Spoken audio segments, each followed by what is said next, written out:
Bismillah. Assalamualaikum warahmatullahi wabarakatuh. Alhamdulillah wa syukrulillah.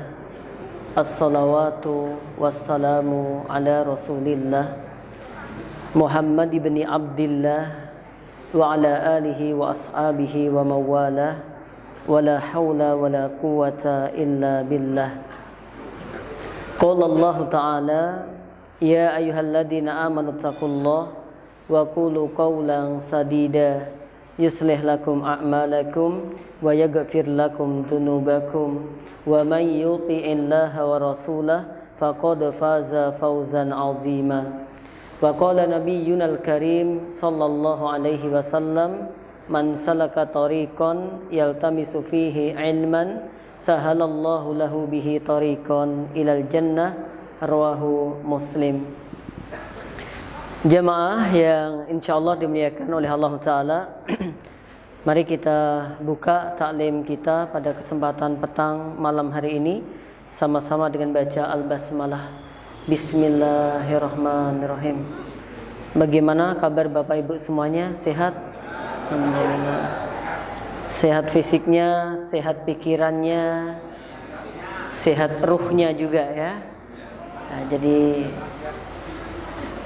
sehingga thalabul ilmi kita penuh makna, bukan sekedar mengalihkan dari satu masalah ke kegiatan berikutnya ya. Tapi benar-benar thalabul ilmi kita dalam rangka zikir pada Allah Ta'ala, dalam rangka mencari ridhonya Allah Ta'ala. Nah, jazakumullah khairan. Jamaah, di pertemuan yang lalu kita udah membahas terkait dengan marotib an-nas fi sholah, yaitu tingkatan-tingkatan manusia ketika sholat. Ada yang sholatnya masih mu'aqqab, udah sholat tapi masih dapat siksa gitu. Dan itu mungkin banget karena Allah katakan fawailul lil musallin alladzina hum an salatihim sahun. Karena mereka orang yang sholat tetapi dalam sholatnya ada yang tercuri, ada yang dicuri sama setan, sehingga mereka tidak fokus, tidak khusyuk dalam ibadah pada Allah Ta'ala. Kemudian juga ada yang sholat tapi muhasab, hisabnya masih terlalu tinggi gitu. Sekalipun di dalam hadis dikatakan awwalu ma yuhasabu 'indal abdi yaumal qiyamah as-shalah. Perkara yang pertama kali dihisab pada para hamba di hari kiamat itu nanti adalah salat. Kalau salatnya baik, yang lain insyaallah lolos. Tapi kalau salatnya bermasalah, biasanya yang lain juga bermasalah. Maka kita mengembalikan urusan-urusan ini budrek, ruwet, macet, mumet, ribet, blundet. Apalagi yang yang artinya elek-elek ya Pak. Ruwet ya. Sepet, sepet juga ada. Maka udah balik aja, kita koreksi lagi sholat kita. Kita cek lagi ibadah kita pada Allah Ta'ala. Karena Allah berkalam, wasta'inu bis-sabri was-shalah, innallaha ma'as-sabirin. Mintalah pertolongan kepada Allah Ta'ala melalui sabar dan salat. Dan sungguh Allah bersama orang-orang yang sabar. Dicek lagi itu salatnya jamaah. Kemudian yang ketiga, ada yang salatnya apa? Mukaffaru an. Ya lumayan, alhamdulillah dengan salat bisa menghapusi dosa-dosanya. Sebagaimana dikatakan dalam hadis bahwa as-salawatul khams wal jumu'ah ilal jumu'ah wa ramadan ila ramadan dan seterusnya, yaitu mukaffiratun lidzunub majtunibat al-kabair. Salat 5 waktu dari salat satu ke berikutnya, dari isya ke subuh, dari subuh ke duhur dan seterusnya. Puasa Ramadan ke Ramadan ya, Jumat ke Jumat, Ramadan ke Ramadan, itu semuanya dengan izin Allah dapat menghapuskan dosa-dosa ya, menggugurkan dosa-dosa. Maka kata Nabi Muhammad SAW mengibaratkan sholat 5 waktu itu seperti orang yang dia punya rumah, depannya ada sungainya. Ya, hampir tiap kali sholat itu diibaratkan dia nyebur, mandi di situ. Bapak-bapak pernah mandi di kali nggak? Nah, sampai sekarang masih Ustaz. Ya, kalau ibu-ibu enggak ya. Nah, kalau ibu-ibu biasanya mandinya di belik apa gitu, sendang gitu ya, yang tertutup. Nek lanang-lanang mah enggak pakai tutup-tutupan, wis bebas, anjlok dari jurang itu, beleng ke kedung, wis biasa itu. Cilikane jenengan gitu kan? Ya. Gitu. Ya, kadang-kadang anek sing katoke delikne koncone kan gitu kan. Ya, dicentelke di pohon opo gitu. Naam. Kemudian Masya Allah jamaah tuh. Jadi orang yang rajin sholat 5 waktu itu seperti orang yang apa? Tiap kali mandi gitu. Sehari mandi 5 kali coba. Kayak apa bersihnya? Kalau jenengan sehari berapa kali mandinya? 2 kali. Itu pun kalau ingat. Ya. Atau bahkan ya saya kalau ada penyebabnya aja Ustaz. Kalau nggak ada penyebabnya iman-iman. Ya. Jadi Masya Allah mukaffarun. Ya bisa menjadikan sebab dihapusnya dosa dengan sholat itu. Dan yang keempat yaitu orang yang sholat musabun, Masya Allah, selain sholatnya diterima, kemudian menghapuskan dosa, dan sholatnya juga bisa mendatangkan pahala gitu. Karena Allah tuh Masya Allah baik banget kan. Kita diminta, kita diberi kewajiban untuk menunaikan kewajiban.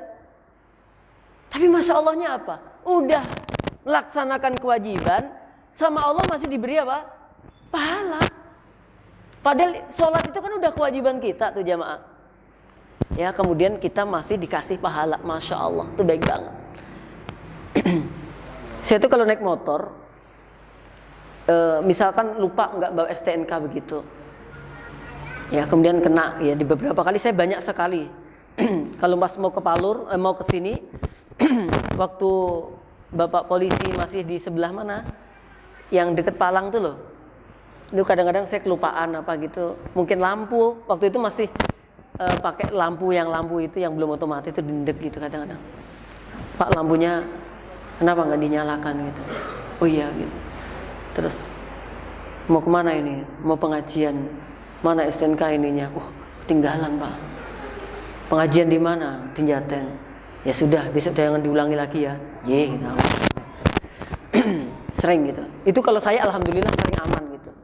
Atau pas dari sini mau ke Tiga Serang kayak biasanya saya kena di Njuruk. Setelah Njuruk jembatan tuh. Ya, kemudian alhamdulillah dengan izin Allah lolos terus saya itu, nggak tahu apa muka saya itu mesaki gitu ya. Jadi wajahnya kita dari Yayasan Yatim Piatu dan Anak Terlantar gitu ya, terus jadi mesaki ya wis lolos gitu. Ya. Tapi banyak teman-teman yang kena biasanya gitu. Cuman saya dulu waktu itu pernah usul gitu. Oke lah, saya alhamdulillah dapat pertolongan terus gitu. Teman-teman yang kena itu kan kadang-kadang saya kasihan. Saya tuh usul mbok menawa to Pak sekali-kali itu nek pas teman-teman kena itu oke lah dia dihukum, misalkan dapat nanti apa nebus sekian, oke lah kalau itu aturannya. Tapi mbok yo sekali-kali to Pak, ketika itu lengkap apa STNK nih lengkap, SIM-nya lengkap, itu kan kewajiban pengendara tuh, helmnya oke. Oh karena lengkap terus kayak duit gitu. Pernah nggak jenengan kayak gitu? Pas ada operasi terus surat lengkap, apa-apa lengkap terus dikasih uang gitu, pernah nggak? Ini karena Bapak lengkap dalam berkendara maka saya kasih apresiasi. Wah, emas batangan. Wah. Atau apa gitu loh. Kan ada reward, ada punishment-nya kan gitu. Saya usulkan pada waktu itu, Mbok yo Pak polisi biar nggak mesti dikenal suka nyegat-nyegat gitu, walaupun itu memang ada aturannya sih, tapi mbok yo pas sesekali gitu, wah ini teladan kasih helm, gitu kan, Masya Allah gitu. Jadi pas ada cegatan itu tambah seneng gitu loh orang-orang itu. Di mana ada cegatan di sana, oh Masya Allah, lain gitu. Ya, nah. Tapi kadang-kadang itu unik qadarullah ya. Kalau pas bawa lengkap nggak ada cegatan. Ya, pas nggak bawa sesuatu ada tegatan, kadang-kadang tuh ada yang terasa begitu. Wallahu ta'ala a'lam bishawab. Oke, saya kembali ke sini. Jadi Allah Masya Allah maha pemurah banget gitu. Kita ini udah ngerjakan kewajiban kita, tapi masih kemudian diberi sama Allah tambahan-tambahan yang begitu banyak. Dan kemudian yang kelima kemarin adalah orang yang sudah sholat tertib semuanya, rapat semuanya, dan kemudian sholatnya itu masya Allah muqarraban minhu mir rabbihi. Sholatnya itu tidak sekedar kewajiban, tidak sekedar khusyuk, tetapi masya Allah sholatnya itu benar-benar bisa menjadikan dia semakin dekat dengan Allah Ta'ala. Jadi dari rukuknya, dari sujudnya, dari semua gerakan sholat dan bacaannya penuh makna. Bahkan orang yang di derajat kelima yang paling tinggi ini biasanya sholatnya itu sebagai apa? Syukurnya kepada Allah. Kayak Nabi Muhammad SAW tuh misalkan, sholatnya sampai berapa juz itu dalam satu rakaat sholat malamnya. Ya ketika Aisyah radhiyallahu ta'ala anha bertanya, ya Rasulullah, kan udah diampuni tuh dosa-dosa antum, dosa-dosa jenengan. Ghufirallahu kama taqaddama min dzambika wa ma ta'akhkhar. Kok masih sholat sampai begini lama dan sampai bengkak-bengkak itu kaki jenengan? Apa gitu? Apa jawab Nabi Muhammad SAW? Afala akuna abdan syakura. Hai Aisyah, tidakkah aku ingin bisa menjadi hamba yang bersyukur?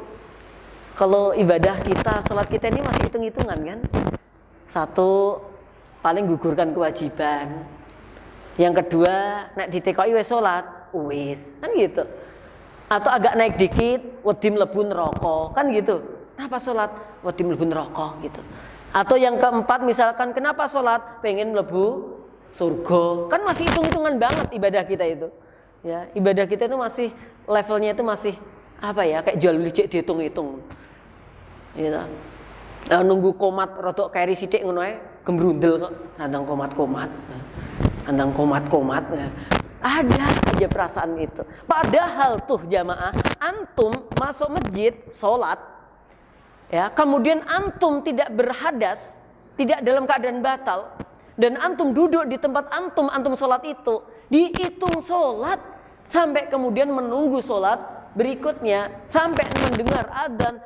Habis adzan misalkan kayak gini, antum duduk begini sambil niat dzikir thalabul ilmi, dihitung sama Allah, dihitung sama malaikat bahwa kita ini dalam keadaan sholat. Masya Allah banget tuh. Ya. Tapi memang nggak semuanya orang bisa betah sih di masjid. Nek ning hek ini sesuai banget loh padahal. Kopi siji. Kopi itu sekarang standarnya berapa sih? 4.000. 3.000 lah ya. 3.000 gorengannya telu wiwit jam 5 teko jam 8. Biasa gitu. Tapi ke masjid, ya Allah. Maka memang khutbah Jumat itu sunahnya, khutbahnya pendek, sholatnya panjang. Sunahnya begitu. Cuman diterapkan di kita ini kayaknya kalau khutbahnya terlalu pendek, wong tekone bae meh komat. Gitu loh jamaah, dapat nasihat apa gitu loh. Ya. Jadi harus pakai fikih yang unik memang untuk menghadapi orang-orang Indonesia ini jamaah. Nah, jadi kalau nanti sunahnya memang sholatnya panjang, ya kemudian khutbahnya pendek. Tapi di kita mintanya apa? Khutbahnya pendek, sholatnya, oh iya toh, gitu. Mintanya begitu jamaah. Ya, jadi khutbahnya pendek, sholatnya pendek. Kadang-kadang yang sholat kayak begitu itu diburu itu daerah mana ngono. Sholat kono wae cepet. Ya Allah. Padahal kalau kita benar-benar memahami nikmatnya sholat itu, ruku, sujud, kan ini kan kita lagi ketemu sama kekasih nih. Kan sholat itu kan pertemuan antara hamba dengan Robnya. Kalau memang kita ini cinta pada Allah Ta'ala, kita ini rindu sama Allah Ta'ala, harusnya di waktu pertemuan itu, ya kita, yuk kalau ibaratnya nek ketemu bojoki uyel-uyelan ngono loh jamaah, ngantek suwi gitu. Wayahe mangkat kerja gak kerja cek uyel-uyelan gitu loh jamaah. Lah ini dengan Allah seneng-senengnya, masa sih kita kemudian gak betah ketemu Allah? Pengen yang cepat selesai terus. Oke, nah saya ingin mengatakan bahwa ayo sholat itu kita nikmati gitu loh jamaah.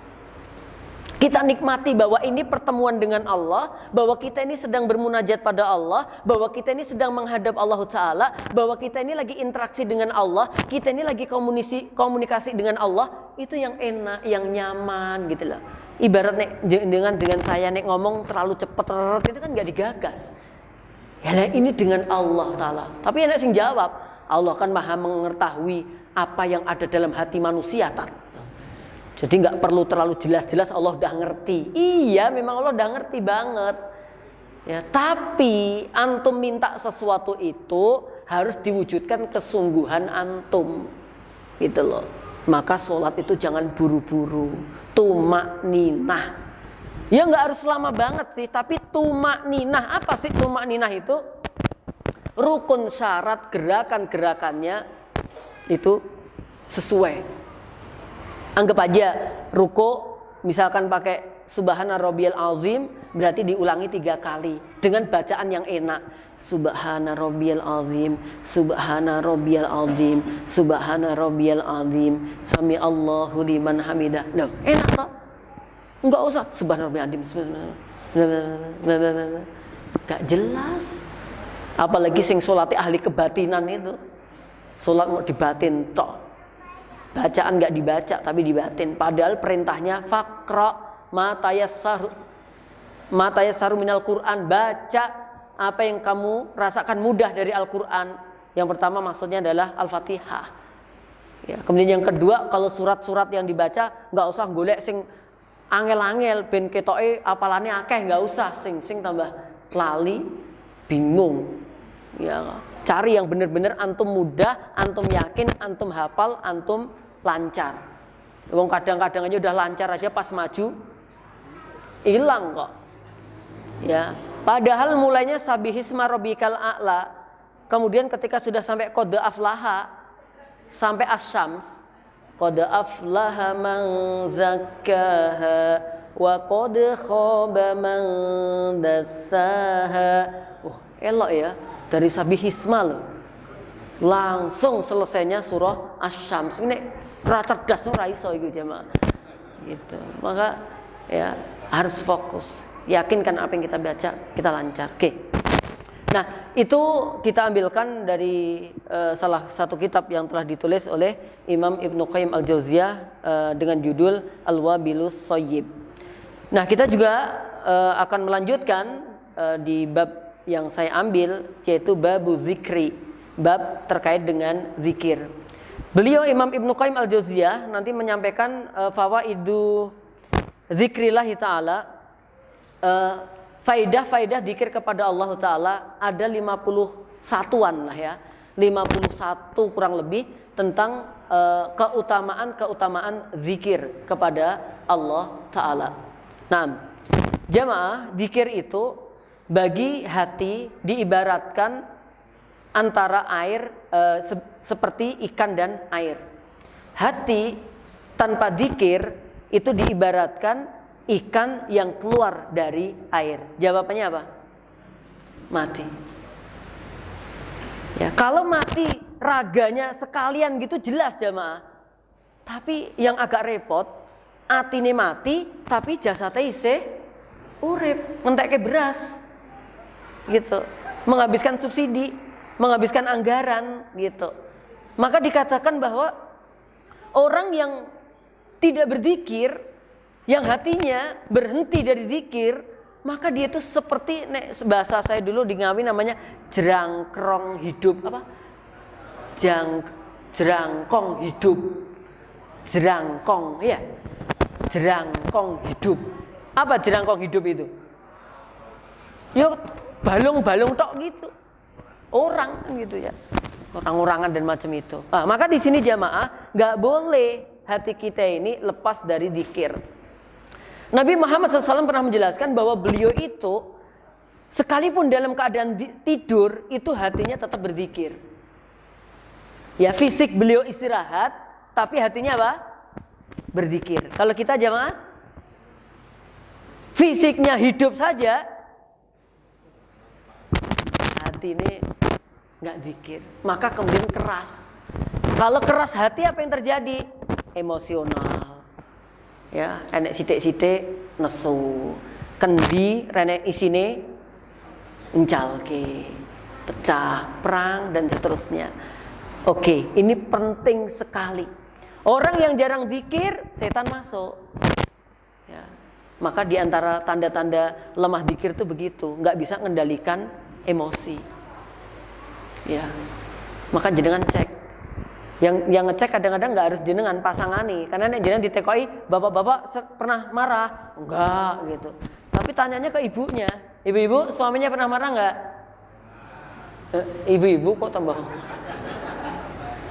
gitu. Nah, sebaliknya kalau saya ingin mengetahui ibu-ibu itu sebenarnya rajin zikir atau enggak, saya tanya ke bapak-bapak. Bapak-bapak, istri jenengan pernah marah? Sering marah? Nah, kayaknya nggak berani jujur, khawatir diancam ya. Nah, gitu. Oke, jamaah yang insya Allah dimuliakan oleh Allah Ta'ala. Maka dikatakan, qala Abu Hamid Al-Ghazali, berkata Abu Hamid Al-Ghazali, laisa ba'da tilawati kitabillahi azza wa jalla ibadatun tu'addi bilisani afdal min dzikrillahi ta'ala wa yadullu ala fadli dzikri wa qauluhu ta'ala fadhkuruni adzkurkum. Oke. Abu Hamid Al-Ghazali mengatakan, tidaklah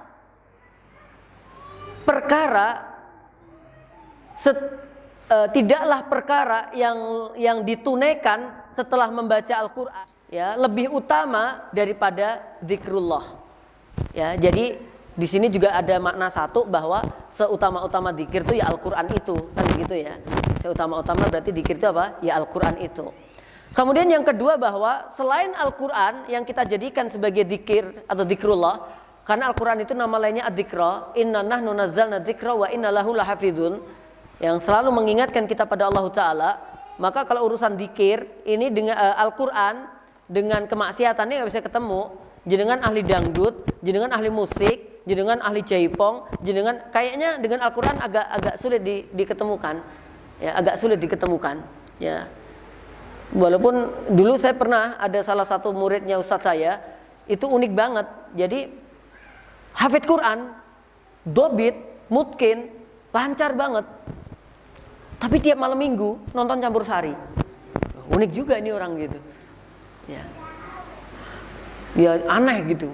Ya, tapi tentu saja kalau itu nanti mengandung unsur maksiat, misalkan apapun lah ya, mengandung unsur maksiat, nggak akan ketemu itu lama-lama dengan Al-Quran.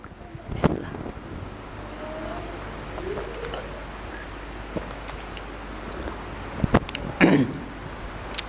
Naam. Wa yadullu ala fadli dzikri, dan kalimat itu menunjukkan keutamaannya berzikir pada Allah Ta'ala. Allah berkalam, fadhkuruni adzkurkum. Ingatlah kalian padaku, maka aku akan ingat kalian. Jamaah berbahagia yang insyaallah dimuliakan oleh Allah Ta'ala, zikir ini amalannya diantaranya bisa dilakukan memuji Allah. Ya, selain bacaan Quran ya, bisa dilakukan dengan memuji Allah. Kemudian zikir itu juga bisa dimaknai apa? Meminta pada Allah. Ya, jadi ada pujian, kemudian ada permohonan, kadang-kadang juga ada penjagaan. Ya, penjagaan dari bacaan-bacaan tersebut dan seterusnya. Nah, kemudian di sini dikatakan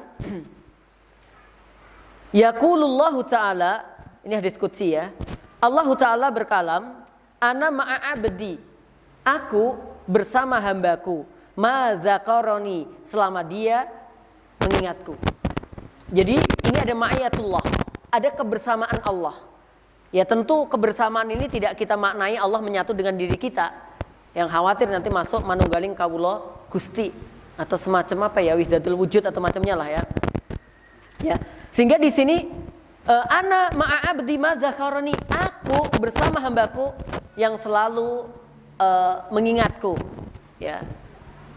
Wa taharrakat bi syafatahu, dan hamba yang senantiasa menggerakkan kedua bibirnya untuk mengingat aku. Jamaah yang kami hormati, ya insyaallah dimuliakan oleh Allah Ta'ala.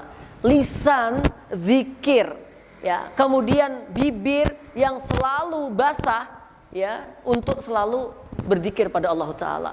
Jadi dalam segala keadaan, ya, ada bangjo santai aja, nggak kemerungsung, ya, dia tetap zikir pada Allah. Subhanallah, subhanallah, subhanallah. Ijo aman, merah aman, kuning aman. Ya, kalau orang udah biasa zikir begitu. Perjalanan jauh zikirnya banyak, perjalanan dekat dia tetap berzikir. Jadi masya Allah, ya. Nah, jamaah berbahagia, insyaallah dimuliakan oleh Allah Ta'ala.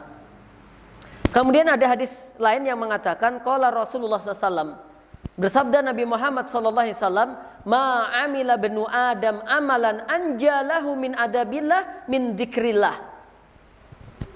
Tidaklah amalan yang dilakukan oleh anak cucu Nabi Adam yang lebih bisa menyelamatkan dari siksa Allah kecuali dzikir pada Allah. Tuh jamaah. Ya, tidaklah amalan yang dilakukan oleh hamba Allah, anak cucu Nabi Adam alaihissalatu wassalam, kita semuanya, yang lebih bisa menyelamatkan dari adab Allah kecuali dzikir. Maka waktu itu salah satu ustadz di pondok kita menyampaikan ada seorang wanita gadis gitu ya, yang dia itu selalu menjaga dzikir pagi sore gitu. Dan ternyata wanita itu diculik. Ya mau diapain kita nggak ngerti gitu. Tapi telah masukkan bagasi mobil, ya kayak yang mobil sedan gitu kan, dimasukkan belakangnya gitu. Ya, di satu tempat yang sudah disiapkan untuk eksekusi si gadis itu, ternyata dibuka itu nggak bisa-bisa, Pak. Ya. Kemana-mana pindah itu nggak bisa-bisa, Pak. Ya, sampai kemudian lelah dan menyerah itu musuhnya, banditnya dan atau orang yang niat jelek tadi, akhirnya datang ke suatu tempat untuk dibuka. Ketika ditanya gitu, apa yang menyebabkanmu selamat gitu, dzikir pagi dan sore. Maka ada hadis kan, ya, barang siapa yang baca surah ayat kursi di pagi hari dijaga oleh Allah sampai sore hari. Siapa yang baca sore hari dibaca sampai jaga oleh Allah sampai pagi hari. Itulah di antaranya. Apalagi di situ ada kalimat Bismillahilladzi la yadurru ma'asmihi syai'un fil ardi wala fis sama wa huwas samiul alim. Ini untuk mencegah diri kita dari madharat di dzikir pagi sore. Penting. Ya memang kayaknya butuh waktu. Ya tetapi sesungguhnya dengan kita dzikrullah itu sama saja sebenarnya kita bikin benteng. Ya, bikin benteng ketika kita lengah. Ya, ketika kita sedang istirahat, benteng itu dengan izin Allah yang melindungi kita semuanya. Gitu. Ya kita bikin pagar gitu supaya kita bisa aman dari ancaman binatang buas dan yang lainnya. Nah, jamaah yang berbahagia yang insyaallah dimuliakan oleh Allah Ta'ala. Kemudian disebutkan di sini berkaitan dengan zikir, ma qa'ada qaumun, kata Rasulullah Muhammad SAW. Beliau bersabda, ma qa'ada qaumun maq'adan lam yadhkurullaha fihi wa lam yusallu ala nabi sallallahu alaihi wasallam illa kana alaihim hasratan yaumal qiyamah. Akhrajahu at-Tirmidzi wa qala hasan. Jamaah, terkait dengan zikir dikatakan, ma qa'ada qaumun maq'adan, tidaklah sekelompok kaum yang dia duduk di sebuah majelis yang mana dia tidak berzikir pada Allah dan tidak bersolawat untuk Rasulullah SAW kecuali apa? Atas mereka kerugian pada hari kiamat. Nah, ini gini jamaah. Kalau kita berkumpul di salah satu majelis, apakah itu di masjid? Ya, majelis itu kan sebenarnya dari kata jalasa. Ya, jalasa itu artinya duduk, kalau majelis artinya tempat duduk, kan begitu. Ya, majelis ilmi ya berarti di situ tempat duduk, orang-orang duduk untuk thalabul ilmi gitu. Majelis taklim juga begitu. Bahkan saya pernah baca di daerah Jalan Supomo sana, waktu itu majelis mie gitu. Ya, majelis apa? Mie. Bahkan lebih parah lagi ada namanya ketika kita duduk di suatu tempat, apakah itu di masjid, apakah itu di pelataran, apakah kita di trotoar, apakah kita dimanapun yang kita membuat tempat duduk di situ, ya dengan beberapa orang, kalau di dalamnya tidak ada zikir pada Allah, ya kalau di situ tidak ada sholawat untuk Rasulullah Muhammad SAW, kita bakal rugi di hari kiamat. Coba gimana jamaah? Nek jenengan awali walaupun rodok gaul sithik ya. Misalkan toh ayo ngemi ayam ning isor talok misalkan gitu kan. Ayo gitu. Lah kan duduk bareng tuh 4 orang. Niatnya beli apa? Mie ayam. ben neh tuku mie ayam iki berkah, dihitung dikir, ayo kita mulai dengan basmalah yuk. Bismillahirrahmanirrahim. Sholawat pada Nabi yuk, Allahumma sholli ala Muhammad. Wis maem enak. Yuk kita tutup dengan kafaratul majlis yuk, misalkan gitu. Kowe gaul tenan iki ya. Jadi nggak sekedar ngemie ayam gitu. Tapi di situ Masya Allah tuh ada nuansa apa? Dzikir pada Allahnya, ada nuansa apa? Sholawat untuk Rasulullah Muhammad sallallahu alaihi wasallam. Ya. Belum lagi hadis yang sering kita baca ya, yang sini juga dikutip oleh Imam Ibnu Qayyim al-Jauziyah dan ulama yang lain ya, tentang dzikir. Majalasa qaumun majlisan, tidaklah sekelompok kaum yang duduk di sebuah majelis, yadhkurunallaha fi, yang di dalam majelis itu mereka senantiasa dzikir pada Allah, illa hafathumul malaikah, kecuali apa? Para malaikat akan mengelilinginya. Nah, ini kita insyaallah jamaah dikelilingi siapa? Para malaikat. Terasa nggak ada hembusan agak anyep-anyep gitu? Iya, itu angin dari sana ya, sama kipas. Ya nggak tahu rasanya kayak apa. Tapi yang jelas kita yakin dengan hadis ini, ya karena ini sahih, ya bahwa ketika kita bermajelis ilmu semacam ini ada malaikat yang membersamai kita, yang mengelilingi kita. Aman, Pak. Wa ghasyiyatuhumur rahmah, dan rahmat Allah menaungi kita. Ya kita berada dalam naungan Allah Ta'ala pada rahmatnya. Kalau di antara kita pas taklim ini kemudian meninggal, syahid insyaallah. Gitu. Bahkan dikatakan man kharaja li talabil ilmi fa huwa fi sabilillah hatta yarji'a, yang keluar untuk talabul ilmi dia sampai pulang dihitung sebagai orang yang fi sabilillah. Wa dzakarahumullah fi man indah, dan wahai bapak-bapak, ibu-ibu, nama-nama kita bakal dikenalkan oleh Allah pada penduduk langit yang ada di sisi Allah Ta'ala. Ya, nama-nama kita di Jaten mungkin gak terlalu terkenal, nama saya siapa, nama jenengan siapa, itu gak masalah, Pak. Gak terkenal yang dunia itu aman, gak usah takut, tambah gak tahu nyumbang apa-apa kan gitu. Ya, biasanya kenal itu tambah untuk sumbangan, terus untuk apa? Ya, untuk undangan, terus nganti ra ngerti sing undang sopo ra ngerti ya, Mbak. Gitu. Karena memang kalau orang udah ada namanya gitu ya kemana-mana di ini gitu. Gak masalah majhul fil ard, ya kita gak dikenal orang di dunia ini, gak usah khawatir.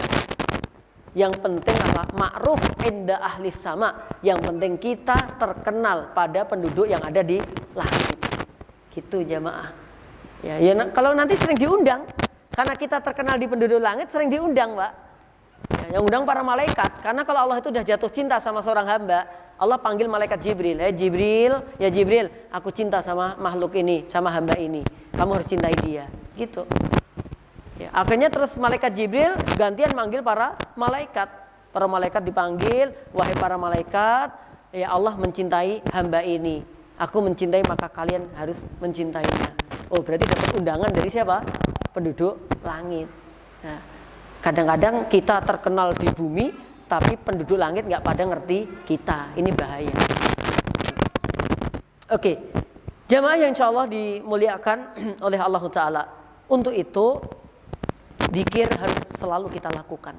Dan itu Masya Allah faedahnya akan kita bacakan nanti satu demi satu insya Allah.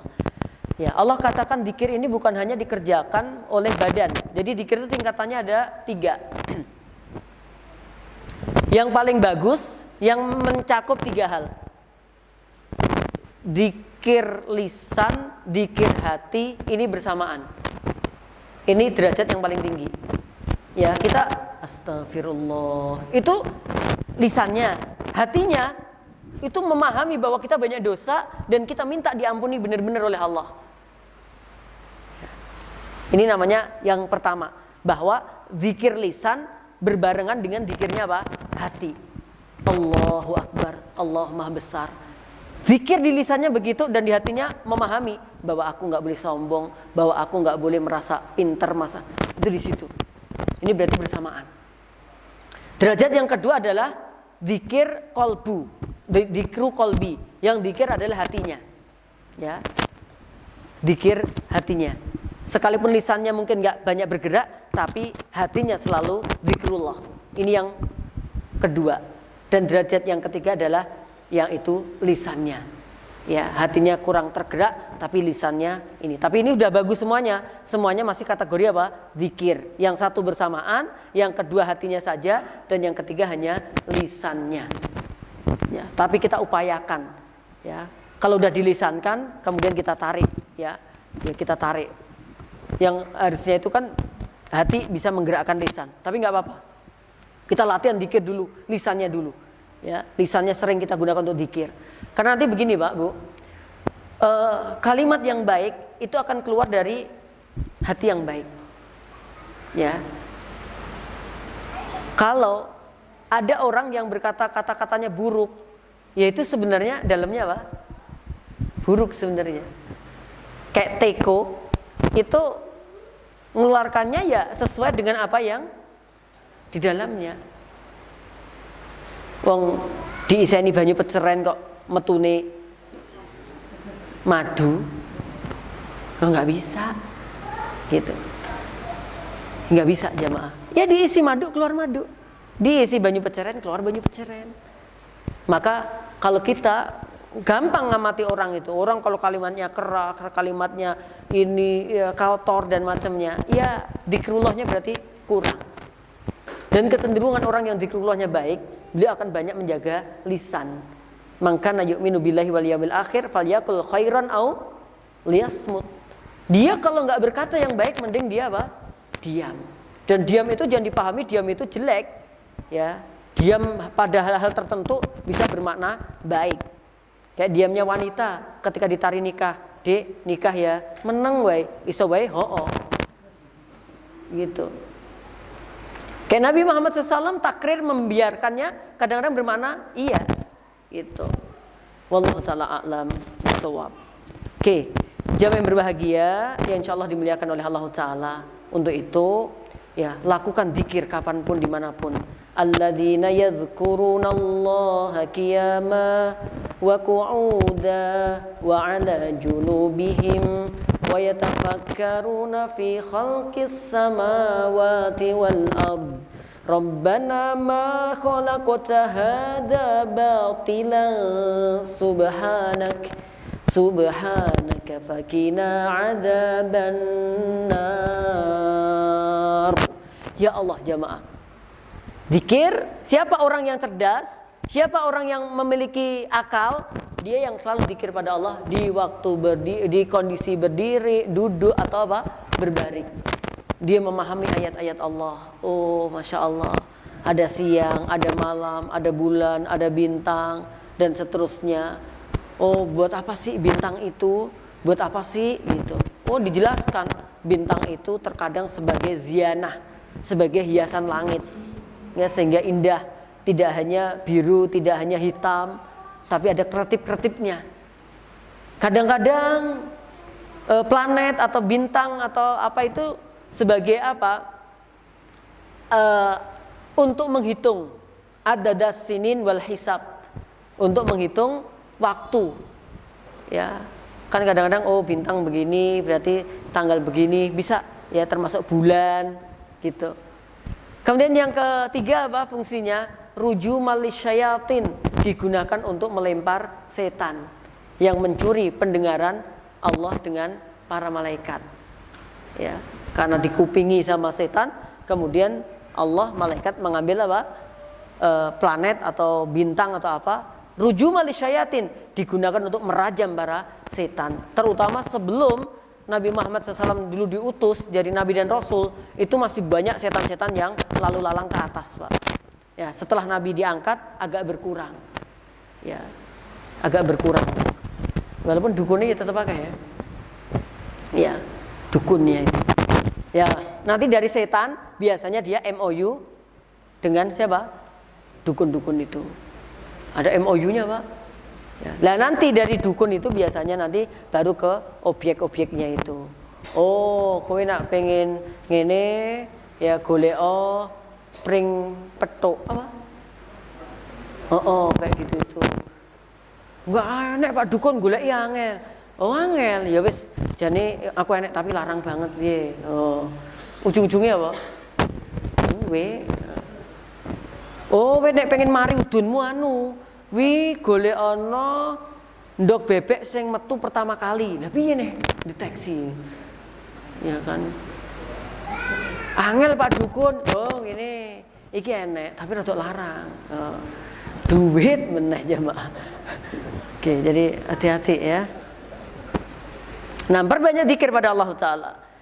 Ya, orang yang zikrullah itu menunjukkan orang yang semakin takut pada Allah Ta'ala. Kenapa jamaah? Orang yang takut pada Allah itu indikatornya apa? Semakin mendekat.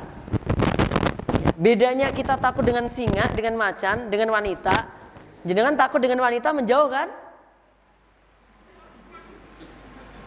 Jauh apa enggak? Gitu. Dengan singa kita ngedoh, pedih gitu. Tapi kalau kita takut sama Allah, kita dekat. Ya, kita dekat sama Allah Ta'ala. Sampai ada kejadian tuh jamaah, Masya Allah. Ada seorang syekh gitu ya, ditemani sama sama asistennya gitu. Pas sholat, tiba-tiba singa datang. Ya, asistennya otomatis apa? Lari. Ya. Nek asisten baik kan menjaga ya kan gitu, tapi dia lari. Pas lari kemudian syekhnya itu ya namanya syekh kan juga manusia. Enek singo teko gitu jamaah, ya udah. Ya dalam hati dia berkata bahwa singo kamu itu kan utusan Allah dan aku juga utusan Allah. Aku diperintahkan sholat, kamu dia udahlah aku tak sholat aja. Arep mlayu padha dicokot ya toh. Mending sholat sekalian kan. Allahu Akbar. Allahu Akbar gitu. Allahu Akbar. Singone lungguh. Ya, duduk. Ya, selesai sholat, salam, singone lungo. Masya Allah. Tapi adegan ini jangan dipraktekkan, Pak. Ya karena kemampuan jenengan kayaknya beda dengan syekh yang ini tadi. Aku tak nyoba ya. Yang disampaikan Ustaz Nur Islam itu bener enggak ya? Bisa tak kenjuruk, tak masuk kandangi, tak sholat duha di situ. Entek wis to. Gitu ya. Ini membutuhkan Masya Allah gitu. Ya, waktu itu di mana ya? Saya lupa ya, apa di Mesir ya. Jadi sempet tuh. Jadi ulama-ulama yang dianggap tidak sesuai dengan apalah ya rezim atau apa itu ditangkapi pada waktu itu, Pak. Kemudian dimasukkan ke sebuah tempat yang di situ disiapkan apa anjing-anjing yang galak untuk makan dia. Tapi ternyata anjing itu ngerti ya bahwa darahnya, dagingnya ulama itu apa beracun, Pak. Nggak wani mangan, Pak. Wedi anjing ini mati, Pak, keracunan. Maka hati-hati kita dengan para ulama. Hati-hati, Bang, harus takdim, harus menghormati. Ya, karena ya dagingnya aja beracun apalagi yang lain-lainnya. Tapi jangan langsung dipahami, layakno ustaz-ustaz jadi teroris. Berarti nek dagingnya racun, ususnya bledos. Nah, ini itu. Ya. Oke. Sebelum saya lanjutkan ada 3 atau 5 poin, ada yang ditanyakan dari pertemuan kemarin sampai hari ini jemaah. Saya lama nggak buka tanya jawab. Silakan kalau ada.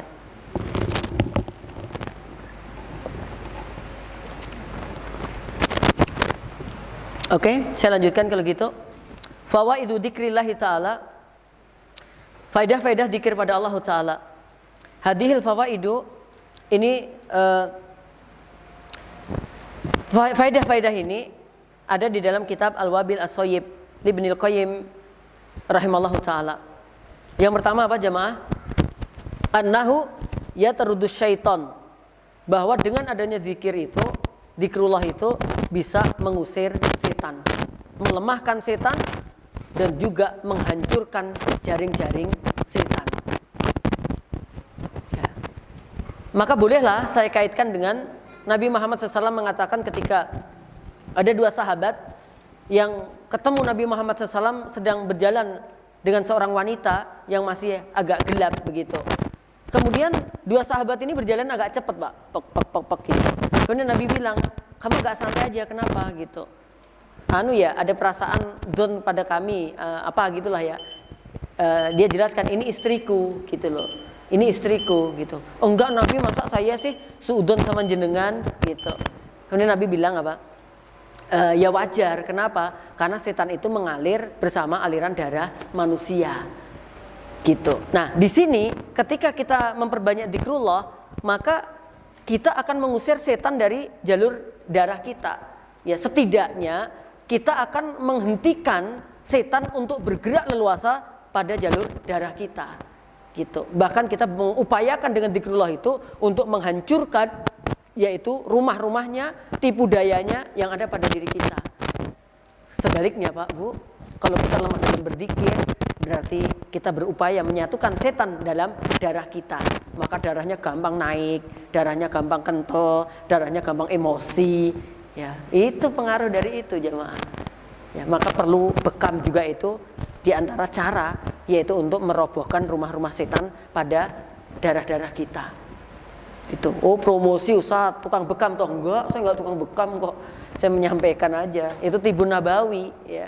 Tibun Nabawi itu Masya Allah tidak sekedar urusan pengobatan, tapi ada nilai-nilai sunnah di dalamnya.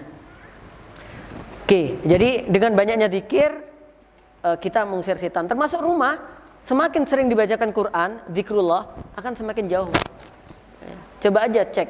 Misalkan selama ini jangan teliti seminggu padu ping 4 misalkan. Coba sering baca Quran untuk keluarga. Ba'da maghrib baca Quran, ba'da subuh baca Quran, habis isya baca Quran, kemudian ba'da duhur baca Quran, duha baca Quran. Saya yakin nggak bakal padu. Kenapa? Dia kan baca Quran semua, gitu. Jadi nggak ada sempat padu karena baca Quran dewi-dewi kan gitu. Oke, saya rasa itu dulu. Insya Allah kajian ini berlanjut. Jadi kita nggak harus menyelesaikan bab berapa. Jadi baru sampai 1 ya, bahwa zikrullah dapat mengusir setan, merobohkan jaring-jaringnya dan menghancurkan tipu dayanya. Masih ada kalau 51 ya berarti baru 1. Berarti masih ada berapa? 50. Ya, sampai kapan? Ya sampai Allah menentukan. Nggih, kita cukupkan. Subhanakallahumma bihamdika asyhadu alla ilaha illa anta astaghfiruka wa atubu ilaika wa akhiru da'waya anil hamdulillahirabbil alamin. Assalamualaikum warahmatullahi wabarakatuh.